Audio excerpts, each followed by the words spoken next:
Welcome to the Tech Blog Writer Podcast, your guide to future tech trends and innovation in a language you understand. Now, over to your host, Neil Hughes. Welcome back to the Tech Blog Writer Podcast. I'm back in the UK after a killer flight that took me from Nashville to Chicago and then to Dublin before arriving back here in the West Midlands in the UK. But hey, first world problems, I'm still smiling, so don't go feeling sorry for me. But one thing I did notice as soon as the wheels touched down, when the wheels touched down, sorry, a bit of Foo Fighters there, I don't know where that came from, there seems to be a tech backlash going on at the moment. Sure, we had the Cambridge Analytica scandal that blew up, the problems at Facebook that just won't go away. I've seen Zuckerberg sat on a booster seat in front of Congress. What is that all about? Amazon is being blamed for destroying the American jobs market and Google for decimating the advertising and journalism industry. Elsewhere, China's social credit system is likened to an episode of Black Mirror, and India's 8th largest state is seeking to build a blockchain-based DNA database of all 50 million of its citizens. What's going on? But hey, that is not what this show is about. Because I want to show you the other side of the coin, and I want to focus on how some tech companies out there are actually striving to build communities and experiences based on meaningful personal interaction. Echo chambers, bubbles, fake news, trolls, the peculiar depression-inducing automation of society wrecked by an on-demand convenience, smartphone addiction and social media vanity. You know what? It doesn't have to be this way. I had to stop myself singing an Erasure tune there, so you're very lucky. The internet was supposed to provide space for boundary-smashing communication between far-flung and diverse people with something to share. Exchange of knowledge, mutual care and support. That is what the heart of the World Wide Web is about. And I'm going to make sure that we don't forget about it. And Ian Temple, he's the founder and CEO of a music mentoring platform called Soundfly. And he built his educational creativity boosting startup on this very principle that I've just mentioned. Sure, passive learning has its place, but music is one of those skills that demands real active input from both the instructor and the student. Now, he himself is an accomplished touring musician, and he designed an approach to be more about that unique human connection and how he could help people learn using technology. This is one of those episodes that make me proud to record podcasts. I think there's so much value in this one, but no more spoilers. So buckle up, hold on tight as I beam your ears all the way to New York so we can speak with Ian Temple, founder and CEO of the music mentoring platform, Soundfly. So a massive warm welcome to the show. Can you tell the listeners a little about who you are and what you do? Sure thing. My name is Ian Temple. I live in New York City, and I am the CEO and founder of Soundfly, which is a new online music education website that uses mentorship, uses personal connection between aspiring musicians and expert musicians to help people meet their musical goals and dreams. And I have been reading a lot about Soundfly recently, and my understanding is that, like you said, it's an online music education platform, but it exists to help curious musicians anywhere in the world achieve their musical goals. But can you expand on that a little, just to give the listeners an overview of what makes you guys unique, what you're doing unique out there? Yeah, absolutely. So I started Soundfly with a couple friends with the simple idea just that to create a better place online where musicians could congregate to learn how to improve their craft, whatever that may be. In the intervening years, the last couple of years, we've spent a lot of time experimenting with what exactly that looked like, that mission, how we could achieve it most successfully and deliver the most value in doing so. So we started by just publishing daily articles on musical topics that people I know would find interesting. And then we used some of the data and stuff we learned from that to begin making courses. And we made online courses on topics that didn't really get a lot of coverage elsewhere. Things like how to book a tour on a shoestring, or how to make chiptune music, or even things like how to crowdfund your music project and stuff like that. Then we began experimenting. So all of this time we're growing and we're meeting and talking to more and more musicians and understanding, getting a better sense of what they want. I think last year really we stumbled across the core of what we do now, which was realizing that what musicians really want, what so many musicians want, that is personalized help getting to the places they want to go, is really in-depth mentorship or instruction that meets them where they are based on their interests to get them to where they want to go. So we've focused on that more than anything else for the past year, which is basically pairing our content, which, content exists all over the internet, and there's great content all over the internet, but and we make some of it. So pairing our articles, our courses, our videos with really expert and trained musicians who we call Soundfly Mentors, who will work with students based on what they want to achieve to move their music forward. Now, I've read a great few quotes coming out of from yourself at Soundfly that has really intrigued me recently. For example, a great one here is, we need to move away from this idea of tech simply making life more convenient, because convenience doesn't necessarily contribute meaning to our lives. It's actually supportive human connection, learning from each other, challenging each other to be the better versions of ourselves. That's what tech can do best. Now, those words there blew me away because I think it's so on the money, but can you expand on that ethos that you've created there? Well, thanks. First of all, I'm glad that those words resonated with you. It's really interesting. I come from a non-tech background. So I'm approaching this already from kind of a unique place. Before this, I started a nonprofit called the Future Project with a couple friends, and that was about working in high schools with high school students. It's still going. There are some amazing people working on it and working with high schoolers all over the U.S. Through that project. So I came from a very kind of person-to-person connection background already when I started Soundfly. The idea behind the tech was just, can we reach more people? Can we have a greater impact? Can the tech help us do that and help make this system more efficient? I think, I don't think it's an overstatement to say that the tech world in general is going through a little bit of an existential crisis at the moment. Yeah. I think from a funding perspective, I think a lot of people are questioning the just how much money has been spent on like apps like Juicero or whatever these services are that they really aren't delivering a lot of value. They're just, we're the Airbnb for plant horticultural, you know what I mean? It just feels like there's this endless stream of kind of apps that are not necessarily contributing that much to our lives. They're just playing around at the edges. And then, of course, there is all this stuff going on around Facebook and social media and how we use the tech tools that we already have, and lots of just questions arising about that. And I think one thing that's interesting for me and what we're trying to do with Soundfly is just bring back a more human element to how we use our technology.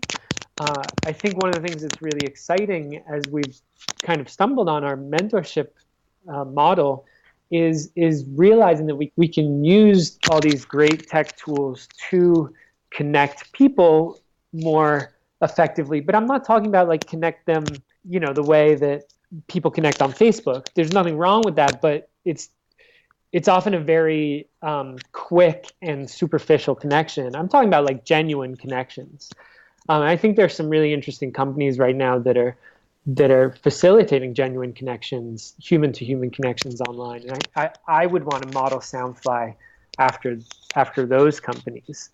And so I think that's what we're out to do. We're just looking to use the efficiencies provided by so many of these great tech services to facilitate and contribute to more genuine human connection and all the incredible things that come from that. So can you tell me more about your mentor-based learning model and how it's actually built on proven educational methods such as project-based learning, social accountability and recall, whereas most online learning platforms, really, they just provide a passive experience, don't they?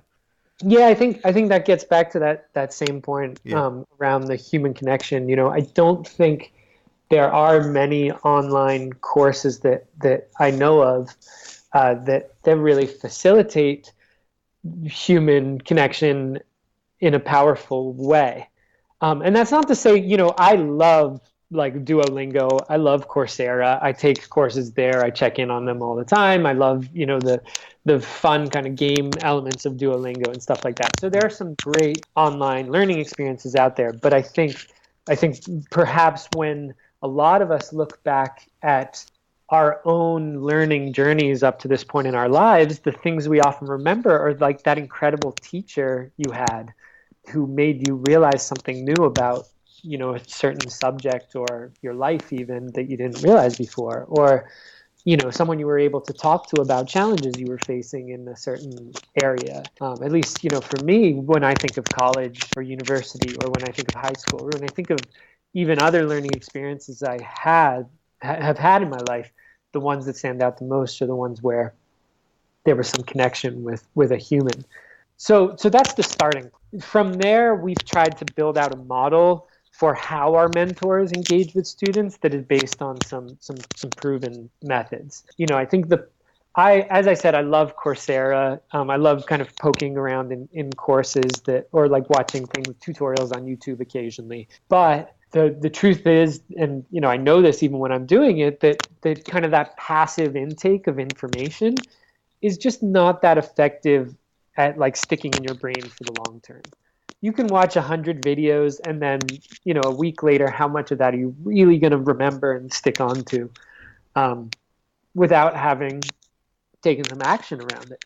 So we built our model all around this idea of active learning. How can we use these tech tools to help people actually take action on their projects, take action on their goals, and in doing so, learn in that way? So they're not just watching videos. They're watching a video and then they are trying the method that the video explains, or they are getting feedback on their first song they've written so that they can get pushed in a different direction that they want to go with it, or whatever it is. So everything we do in terms of our model is structured around this idea of active learning, because that's what the research shows. That's how people learn more effectively and sticks over the long term. There are other kind of details to it, but that's really the core element of it. So am I right in saying as well that you insist on only pairing high quality online content, courses and articles, etc., with that highly personalised one-to-one musical coaching via a trained expert musician who's going to step in as that teacher that you always remember? Yeah, that's the core of our model. We have like as I said, content that we just put out there. We have like articles that we write about interesting topics, and we have free courses that anyone can sign up for that are more passive experiences. Those things we do because we love doing them and because they're great marketing. When students come in and take a free course, we try and be honest with them as well that, you're going to get more out of this course if you actually do the activities, if you actually take an active learning approach to it. And then, of course, we tell them about our mentorship programs that pair that content with the mentor. So our focus and how we, what we charge for and how we're building a business is around pairing high quality content with expert musician mentors. Can you also tell me how you're utilising platforms such as Skype and Slack just to help with that mentor-to-student communication? Because it's really interesting what you're doing there. Yeah. I mean, in many ways, our communication methods are agnostic. I think there are so many good tools out there, and different, at least what I've found is different people prefer different ones. So our mentors are instructed to use whatever method works best for the students approach. And so, I have one student right now. I mentor some of our students myself, and obviously we have a much bigger team as well. But I'm working with two different students right now, one of whom just likes using email. They live in Europe, and so the time difference is a little bit difficult. So they'll send me work over email, and I'll take a day or two and get back to them with some feedback, and we'll just kind of go back and forth over email. It's great. I have another student who hates email, as many of us do, and so instead we've actually created a weekly time to check in on Skype, and I just try and do the same things that I'm doing with the other person, but in that Skype session. We have other mentors who use Slack with students because they like the chat functionality that allows them to really consider their responses and take a bit more time with their feedback while not clogging someone's email. So we're really, it's not about how we communicate. It's just about communicating and meeting the students where they are to give them the best experience. Now, I know you are platform agnostic, and it's not about any of those platforms. It's not about any apps. But how you're finding technology as a whole is actually helping you find better ways to unlock the artist and artistic potential within almost everyone that you meet, albeit virtually. Well, I think that's the great thing, right? I mean, as you said, we are communication method agnostic, but it's because there's so many great methods out there. Yeah. It's just we're all so used to communicating via Skype or communicating via Slack or communicating via email. It's really easy to just fit that into someone's life. It's the things that they're already doing. I might be checking my email during the day at work, and then use that email in the evening to write a question I have to my mentor, or I might I'm working on my computer to make music, and I can open my Slack at the same time so I can chat with my mentor while I'm working on my music. Those sorts of abilities to have that both real time and non-real time communication with a mentor is just awesome. I mean, it's just so great. We're able to create really powerful connections with students without ever being in the same room with them. And while undoubtedly you lose a little something, there's always going to be an energy. There's always going to be something about being in the same room with someone. I think we're able to get pretty close and still deliver some pretty life-changing, impactful experience to people just by using these wonderful other tech methods that so many cool companies have invented over the years. And you really are doing just that. I mean, Soundfly also recently launched the Headliners Club, which is the first online one-to-one musician mentoring program, I believe. Can you tell me a little bit more about that? I mean, it's a fantastic idea. Yeah, it's just, once again, the core of our model is this mentorship program. So we were creating in-depth courses for our mentors to work with our students through.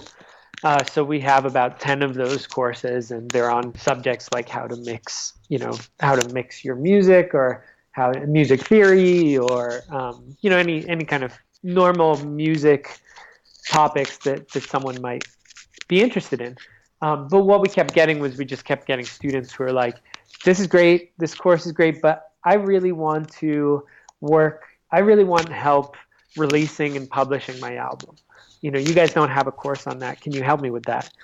So we just said, yeah, we can do that. We'll just pair you with one of our mentors who has had success with that before, and you guys can work on a 1 month plan of activities that follow the same approach as our courses to learn how to do that more effectively. So there's actually very little difference between that Headliners Club mentorship only model and our courses. It's really all about just creating that connection between the mentor and the student, and then using it to deliver whatever it is that the student wants to learn. The Headliners Club just allows us to deliver value to more students because we don't have the costs of producing the videos that go into that. So what's next for Soundfly? I mean, do you have any big ambitions or plans that you can share with us today about that grand vision? Yeah, of course. Yeah, I mean, I think right now we're really focused on just honing in on the specifics of making our model as scalable as it needs to be to have the impact we want to have. So obviously, when you're talking about connecting mentors and students one-on-one on a large scale, there are logistical challenges and financial challenges and all sorts of challenges that just go along with quality challenges. How do you control and make sure that the mentors are always delivering that value that we're so committed to? So those are some of the things that we're working on right now. It's just figuring out how to reach the scale that we want to reach, such that we can help, really anyone who with a musical goal achieve it through Soundfly. I think in the long term, my one thing that I'm really passionate about helping people learn and helping people discover the ways to achieve their dreams. I think we're just at the cusp of creating a more human version of the internet, if that makes sense, with all this questioning and stuff that's going on at the moment.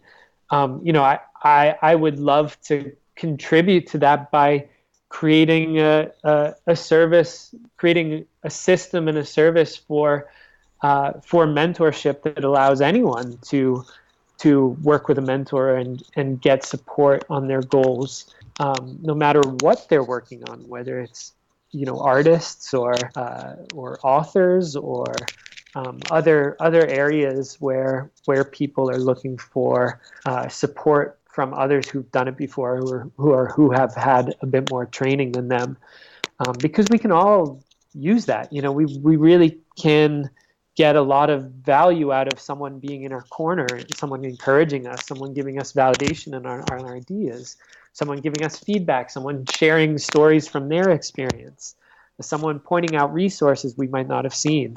All of those things are just incredibly valuable no matter what projects you're working on. And I think there's an opportunity to create a more connected world of supporters and supported by scaling up this service in the long run.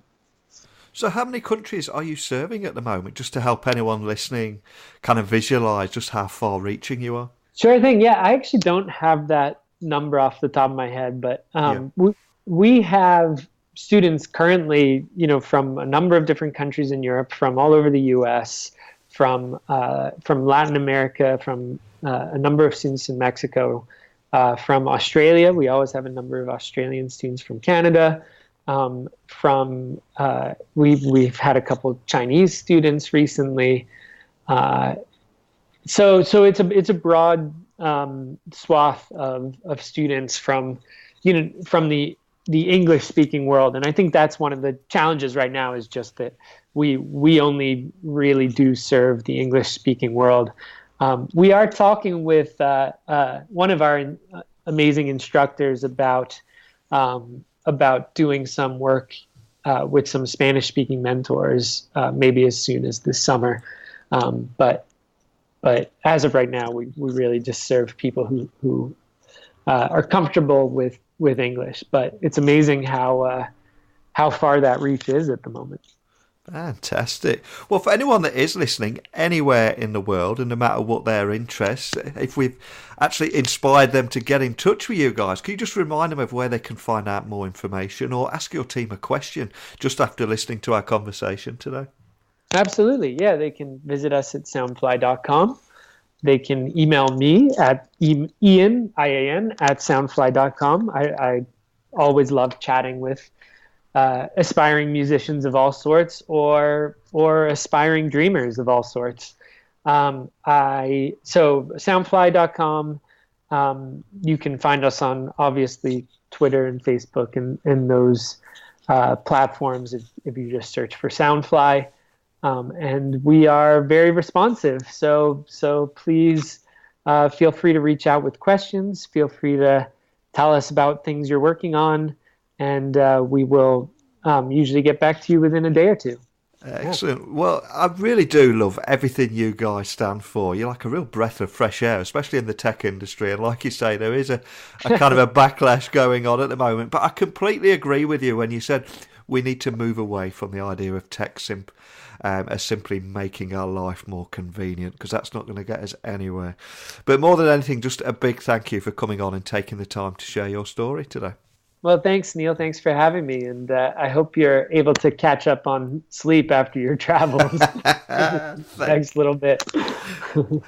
I love how tech opens up these sessions to more people, to folks who might struggle to fit music lessons into their everyday lives or find a relevant music instructor at all in their area, no matter where they're listening. And Soundfly is allowing skilled musicians facing unpredictable and intense schedules to manage students in a new asynchronous and tailored way. When the two meet, a highly motivated but remote student, a gifted but busy teacher, the results can simply be astounding. And that's for both parties too. And this human relationship boosts discipline, stokes motivation in ways that no video roll or spreadsheets ever could even dream of. A German indie artist and Soundfly student, Cassiopeia, they noted, by giving me the right tasks, my mentor helped me come up with ideas to create the perfect values and tones for my musical story. And it doesn't get any better than that, does it? Because technology enables but doesn't define the shape of any relationship. And Soundfly has always been agnostic, and it comes to show how their students and their mentors interact. And in an interview, Temple said, "We have specific expectations for response times and assignment structures, but it allows people to decide what apps or what platforms work best for them to cultivate that meaningful relationship." And that's what stands out for me. So let's all stop looking at tech to make our lives just more convenient and get back to supporting human connections, learning from each other, challenging each other to be better versions of ourselves. That is what tech does best. And as you've probably realised, those points have really resonated with me. And I really wanted to hammer it home to everyone listening today. But rather than listening to the ramblings of a podcast host, what are your thoughts? As always, keep them thoughts coming in. You can email me at techblogwriter@outlook.com, tweet me at Neil C. Hughes, and tell me, "Hey Neil, I really agree with you," or "You're talking nonsense." Whatever it is, I still want to hear. That, again, is how we learn from each other. But I'm afraid we've reached the end of this episode, and your jet-lagged podcast host is going to have a little R&R now and catch up on some sleep. But I will return next week with lots of episodes for you all. After all, we've got to reach 1,000 episodes, haven't we? So the race is officially on. But a big thank you for listening. Have a fantastic weekend. And until next time, don't be a stranger. Thanks for listening to the Tech Blog Writer Podcast. Until next time, remember, technology is best when it brings people together.